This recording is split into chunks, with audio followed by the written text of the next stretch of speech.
So it's not going to be that ideal as you described before. But before we start on that today you're going to experience a funeral.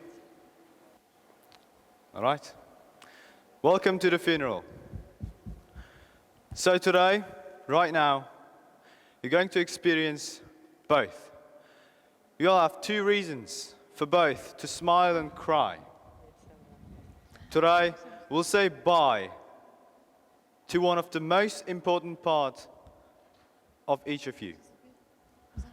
Today, we'll put the one part of yourself to under the ground. Today, we'll say farewell to the part of us who accompanied us through the whole journey before today.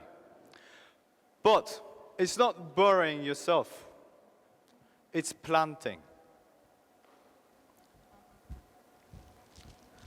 But before we start digging a hole for the grave of your fears, I'd like to ask a question from each of you. I do not expect an answer, but just think about yourself. Have you ever been compared to others? Surely yes. For example, me, especially by my mom, I've been always compared to the neighbor's son, who always used to be the best one in the world. For her, not for me.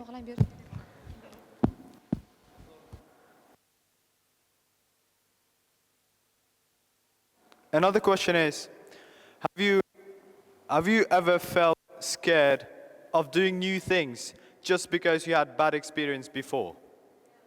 Surely yes. And today, I'd like to start with, I'm already starting, right? I'd like to tell you what fear can do with us. What kind of consequences we might experience if we fear of everything new. When I was 5 in my childhood, I think everyone was 5 in their childhood, I woke up in the middle of the night, 3 a.m. It was pitch dark. When I woke up and I opened my eyes, I found myself starving and thirsty. I really harshly wanted to eat and drink a drop of water. But I couldn't. Guess why? Because the kitchen was far away. I couldn't fight my fear back. Stand up, go to the kitchen, take that food and water, consume them. I couldn't. Why? Because my room and the corridor were pitch dark. Because I got scared of darkness, I stayed whole night starving till the morning. In the morning, glad I see, the food that I wanted to eat was already eaten up by my siblings.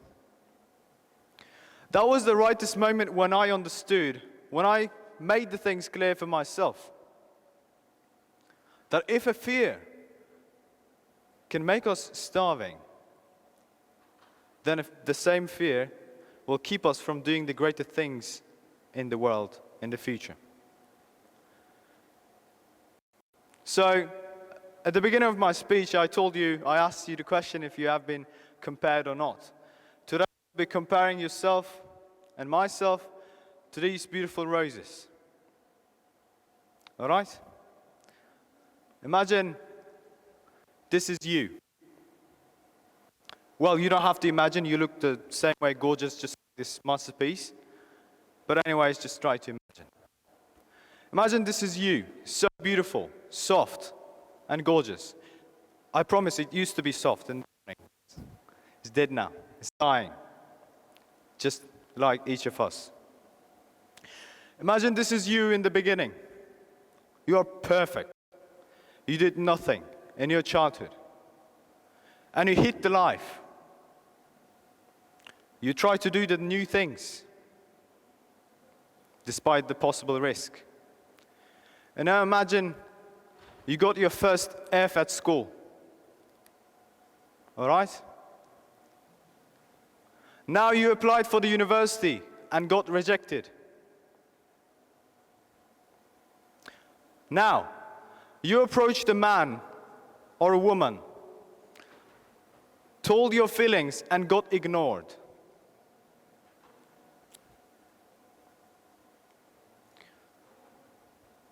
You applied for a job. You got rejected. And lastly, after all that happened, you feel depression. You feel bad about your life. You are nothing. Close ones are leaving you. You betrayed someone. You lost your best friends and everything in this life. Now look at yourself. Who were you used to be and who are you today? Now I'd like to ask each of you, turn left and turn right. Look at others. Look at others. Look at neighbor's son. How gorgeous he is. How beautiful, soft, and shiny. And look at yourself. In front of these other people, you feel really bad. And after this, you think that life is ended. That's it.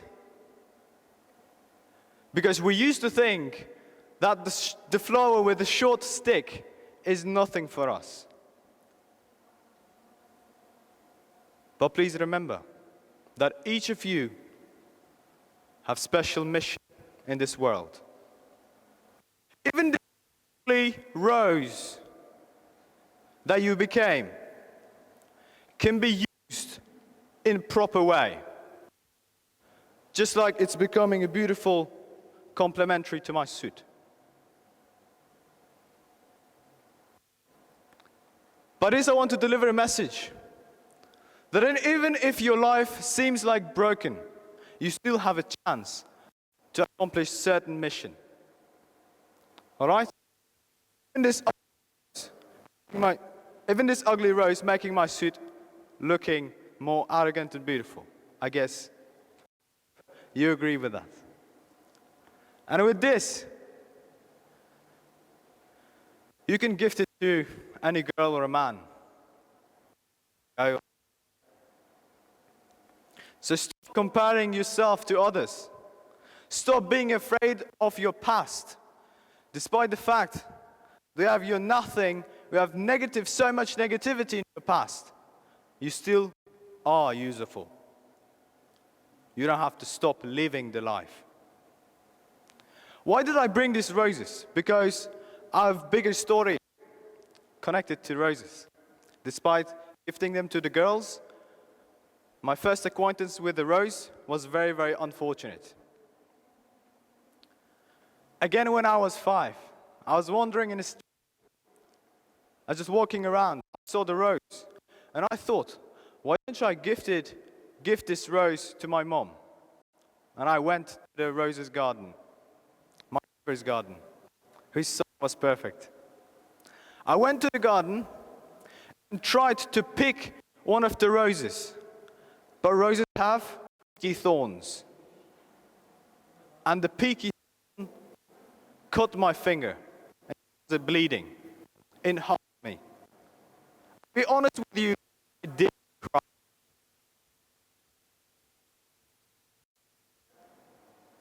I did cry. It was harmful. It was unexpected. Why? Because I never expected from such a beautiful flower such a bad action. But I didn't stop. I picked that flower and gifted it to my mom. And I'm telling you this story not because I want to say that I'm brave, I didn't stop myself and blah, blah, blah. No. I'm telling you this story because to make it clear that the rose that once harmed me made my mom happy. Which means, if you did something bad to other people, it doesn't mean you can never be good to someone else. If you spend your past in the prison, it doesn't mean that you have to live in social isolation. It doesn't mean that you have to isolate yourself from others. It doesn't mean you have to stop. So today, this funeral,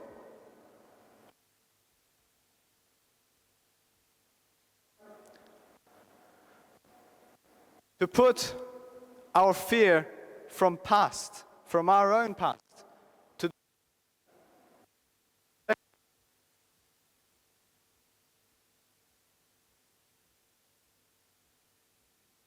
I want to put these two roses on the grave of your fear from past. Welcome to the funeral. Thank you very much.